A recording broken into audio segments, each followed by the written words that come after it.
तुलसी में घर का ऐसा जल भूलकर भी मत चढ़ाना, पूरा घर कंगाल हो जाएगा, घर में गरीबी आ जाएगी। इसी के साथ हम जानेंगे कि किस दिन महिलाओं को तुलसी माँ को कभी भी गलती से भी जल नहीं देना चाहिए, वरना होता है घोर अनर्थ। माँ तुलसी के साथ ही माँ लक्ष्मी भी हो जाती हैं क्रोधित। तो पूरी जानकारी के लिए वीडियो को अंत तक जरूर देखना। शास्त्रों के अनुसार जहाँ पर तुलसी का पौधा होता है तो वहाँ पर साक्षात महालक्ष्मी अस्थायी रूप से वास करती हैं। आपको बता दें कि जो व्यक्ति सही तरीके से तुलसी की पूजा पाठ और देखभाल अगर कर लेता है तो सदैव महालक्ष्मी उसके घर में अपना स्थान बना लेती है। लेकिन तुलसी के कुछ वास्तु नियमों को आपको ध्यान में रखना अवश्य है। ऐसे में आइए उन वास्तु नियमों के बारे में जानते हैं।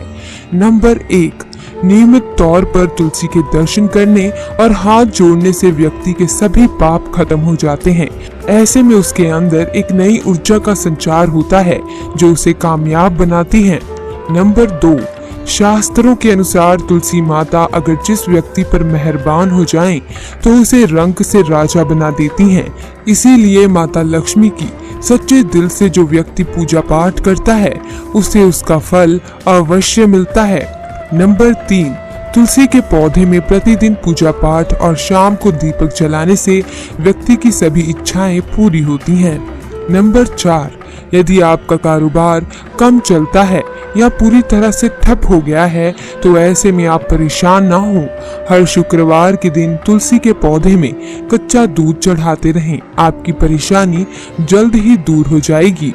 तुलसी माता अपने भक्तों को कभी भी निराश नहीं करती। नंबर 5, जहाँ पर अस्थायी रूप से नियमित तौर पर तुलसी में दीपक जलता है तो भूल कर भी भूत प्रेत आत्मा उस घर में भटकती भी नहीं है, बल्कि जहाँ पर तुलसी का पौधा लगा होता है तो उस घर से नकारात्मक ऊर्जा कोसों दूर रहती है। नंबर 6, अगर आपके घर में पैसों की तंगी रहती है और घर की जमा पूंजी धीरे धीरे कम होती जा रही है तो ऐसे में आप तुरंत तुलसी का पौधा घर पर ले आएं और नियमित रूप से उसकी पूजा करें और देखें तुलसी माता का चमत्कार।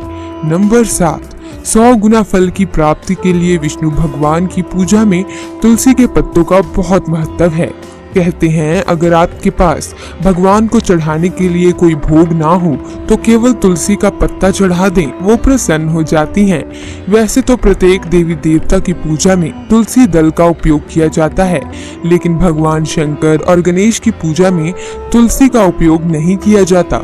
नंबर 8, अगर आपके बच्चे को किसी की बुरी नजर लगी है तो उसे बचाने के लिए तुलसी के 7 पत्ते और 7 काली मिर्च के दाने मुट्ठी में लेकर बच्चे के सिर से पैर तक 7 बार उतार कर घर के पीछे की तरफ रख दे, सब ठीक हो जाता है। ये आपको क्लॉकवाइज डायरेक्शन में घुमाना है, यानी घड़ी की सुई की दिशा में उतारनी है। नंबर 9, परेशानी को जड़ से खत्म करने के लिए और बीमारी को दूर भगाने के लिए शाम होने से पहले 4-5 तुलसी के पत्ते तोड़कर तकिए के नीचे रखकर सो जाएं और सुबह होने के बाद कुछ पत्ते खा लें।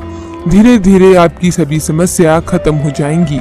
ऐसे में बचे हुए पत्ते फिर से तकिए के नीचे रखकर सो जाएं और सुबह खा लें। ये नियम अपनाएं और देखिए चमत्कार। नंबर 10, ज्योतिष शास्त्र के अनुसार कहा जाता है कि तुलसी की माला पहनने से बुध और गुरु ग्रह बलवान हो जाते हैं। ज्योतिष अनुसार कहा जाता है कि तुलसी की माला पहनने से सभी प्रकार के सुख मिलते हैं और कोई बुरी नजर कभी नहीं लगती। तुलसी की माला पहनने से पहले इसे गंगा जल और धूप दिखाना चाहिए। तुलसी की माला पहनने से पहले मंदिर में जाकर श्री हरि की पूजा करनी चाहिए। जो लोग तुलसी की माला पहनते हैं तो उन्हें प्याज और लहसुन और मांस मदिरा का सेवन छोड़ देना चाहिए। नंबर 11, यदि आपका हर कार्य असफल हो जाता है तो ऐसे में आप तुलसी के पौधों की जड़ को लेकर उसे गंगा जल से धो लें। इसके बाद ही इसकी ठीक तरह से पूजा करें और फिर पीले कपड़े में बांध कर रख दें। धीरे धीरे आपकी सभी समस्याओं का अंत हो जाएगा। नंबर 12, जो व्यक्ति तुलसी के पाउडर का इस्तेमाल करते हैं तो वो हमेशा भयंकर से भयंकर बीमारी से बचा रहता है। तुलसी का पाउडर कई अनेकों बीमारियों को जड़ से खत्म करता है। नंबर नंबर 13, जो व्यक्ति सच्चे दिल से तुलसी विवाह करवाता है तो सभी देवी देवताओं की कृपा उस पर बरसती है। तुलसी माता सदैव उसके साथ रहती हैं और उसके हर बिगड़े कार्य को पूरा कर देती हैं। नंबर 14, तुलसी को कौन सी दिशा में रखें, आइए जानते हैं। वास्तु शास्त्र के अनुसार तुलसी का पौधा लगाने के लिए उत्तर दिशा या उत्तर पूर्व दिशा या फिर पूर्व दिशा का चुनाव करना चाहिए, सबसे उत्तम है। नंबर 15, तुलसी का पौधा कभी भी घर पर लाएं तो बृहस्पतिवार के दिन ही लाएं और सुबह के समय ही लगाएं, और ऐसे में गलती से भी तुलसी के नीचे ना ही शिवलिंग को रखें और ना ही गणेश की प्रतिमा को। इस बात का विशेष ध्यान रखें कि तुलसी पर कभी भी गंदा या अशुद्ध जल नहीं चढ़ाना चाहिए। हमेशा साफ शुद्ध जल का ही उपयोग करें। अगर जो पानी पीने के लायक ना हो तो ऐसे जल का उपयोग ना ही करें। जिस जल को आप पीने के लिए उपयोग कर सकते हैं, ऐसे जल से ही तुलसी को पानी देना चाहिए। इसके अलावा कुछ और बातों पर भी ध्यान देने की जरूरत है। अगर आपने घर की तुलसी छत पर रखी है तो निश्चित रूप से आपके घर की उत्तर दिशा में चींटियां निकलनी शुरू हो जाएंगी। घर की उत्तर दिशा में कहीं ना कहीं दरारें पड़नी भी शुरू हो जाएंगी। जिन लोगों के घर पर तुलसी का पौधा नहीं होता, वहां पर कबूतर अपना घोंसला बना लेते हैं। इसे बुरे केतु की निशानी माना जाता है। ध्यान देने वाली बात यह है कि दक्षिण पश्चिम में और दक्षिण में हमेशा श्यामा तुलसी रखी जाती है। श्याम तुलसी में पत्तियां बिल्कुल हरी और बड़ी होती हैं। इसे तुलसा जी भी कहते हैं। तुलसा जी को दक्षिण दिशा में रखने पर वास्तु दोष दूर होता है। दोस्तों, तुलसी को घर की छत पर रखा शुभ नहीं माना जाता। अगर आपके पास तुलसी जी को छत पर रखने के सिवाय कोई और जगह नहीं है तो एक विशेष उपाय करें। तुलसी को कभी भी अकेले न रखें, हमेशा उसे केले के पौधे के साथ रखें। दोनों पौधे बिल्कुल साथ में रखें और इसे मौली से बांध लें। इससे आपको वास्तु दोष की हानि नहीं होगी।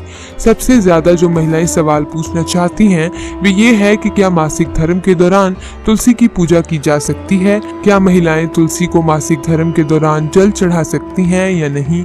तो चलिए इसके बारे में भी जान लेते हैं। दोस्तों, मासिक धर्म के दौरान औरतें अपवित्र होती हैं और इसीलिए मासिक धर्म के दौरान कुछ काम ऐसे हैं जो नहीं करने चाहिए। जैसे अचार को हाथ नहीं लगाना चाहिए, वो खराब हो जाता है। मंदिर नहीं जाना चाहिए, चौराहे पर नहीं जाना चाहिए क्योंकि इससे बुरी नजर लग सकती है। ऐसे ही पौधों में पानी भी नहीं देना चाहिए, इससे पौधे सूख जाते हैं और कोई भी धार्मिक कार्य भी नहीं करने चाहिए। इसीलिए आपको मासिक धर्म के दौरान तुलसी को जल भी अर्पण नहीं करना चाहिए। तुलसी व्रत भी नहीं करना चाहिए, तुलसी के पास भी नहीं जाना चाहिए, वरना तुलसी का पौधा सूख सकता है।